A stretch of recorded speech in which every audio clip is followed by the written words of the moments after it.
meskipun itu juara 3 sih, tapi nggak apa-apa lah buat motivasi kalian semua. Nah, saya itu ya dari dulu memang kepingin memenangkan lomba apapun itu. Yang penting saya ingin merasakan gimana sih rasanya jadi juara lomba atau juara apapun itu. Nah, saya itu punya pemikiran seperti itu semenjak kelas 5 SD. Nah dulu tuh ya, saya pernah kelas 5 SD itu mengikuti Olimpiade PAI tingkat kabupaten. Nah sayangnya saya itu cuman memasuki 10 besar, nggak memenangkan juara 3 tuh enggak. Nah jadi saya tuh punya pemikiran, kenapa ya kok saya tuh nggak memenangkan juara itu, sedangkan saya tuh sudah berusaha semaksimal mungkin ataupun kayak sia-sia gitu loh. Nah jadinya saya tuh bilang sama saya, kenapa ya kok saya tuh nggak menang. Nah saya sambil nangis. Nah saya itu kan memang kalau gagal itu mesti nangis, wajar lah ya, pasti ada rasa kecewa.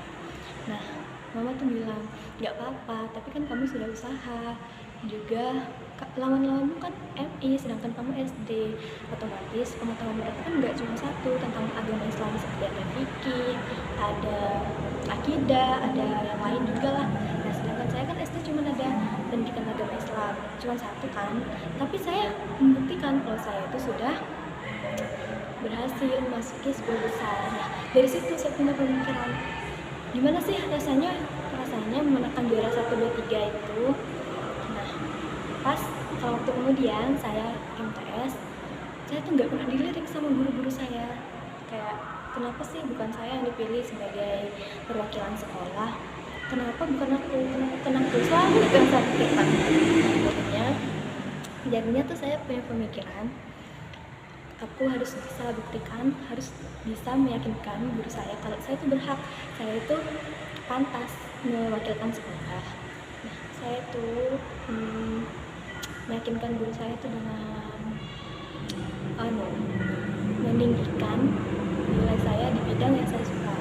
Nah di situ saya suka bidang IPA. Saya tuh giat banget, ya ayo aku harus bisa, aku harus meyakinkan guru saya tuh kok pantas gitu.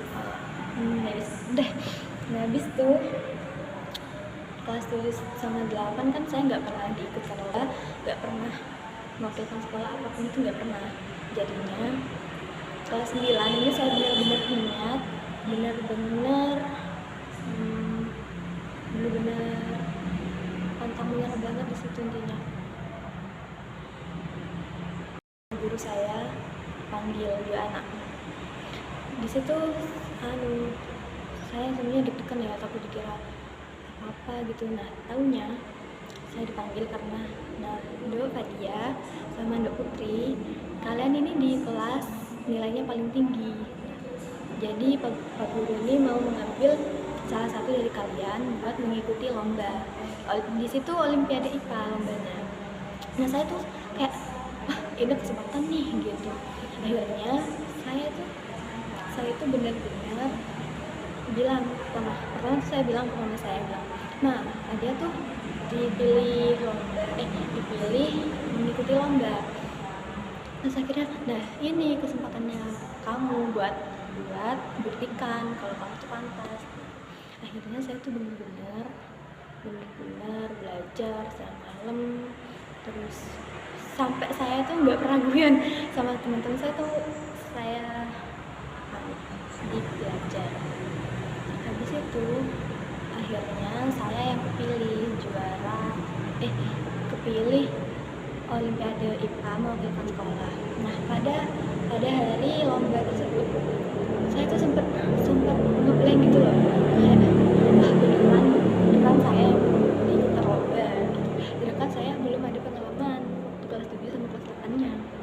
Jadinya saya sambil belum itu kayak sholawatnya habis itu bilang, ayo bisa, ayo kamu pasti bisa gitu, ayo kamu harus pasti bisa ngelewatin ini semua. Nah ada pengumuman tuh, saya dipanggil sama nggak tahu siapa ya, ada di sekolah lain gitu. Ada Fatul Fadia sama si nama anak tersebut kan bilang kalau nilai kita tuh sama, jadinya kita tuh diujikan lagi buat penentuan juara 3. Nah di situ saya seneng banget, kayak hati saya tuh kayak bener-bener wow gitu, beneran nih saya juara 3 gitu. Nah pada pengumuman itu saya diumumkan juara 3 Olimpiade IPA. Nah setelah itu saya juga diberi hadiah sertifikat nah pada saat itu kan lombanya di SMK keperawatan mana ya saya lupa.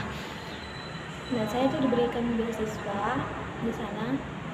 Kalau masuk sana tuh ya tanpa biaya daftar ulang, juga gratis SPP selama 1 tahun.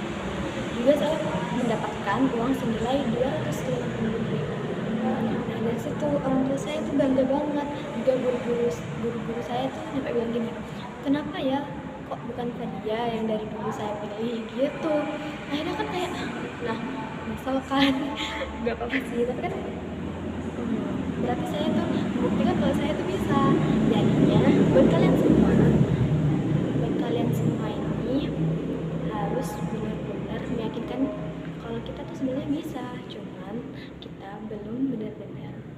Makanya itu, jadi kita tuh harus niatkan diri kita untuk memulai hal yang baru. Juga kita harus meyakinkan kalau diri kita tuh pasti bisa.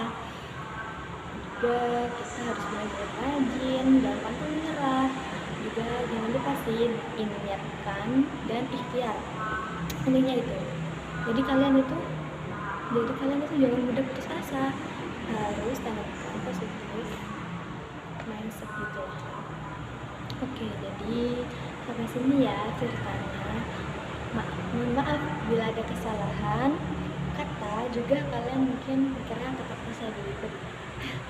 Jadi saya tuh bingung mau cerita apa guys. Oke, assalamualaikum, bye. Nah.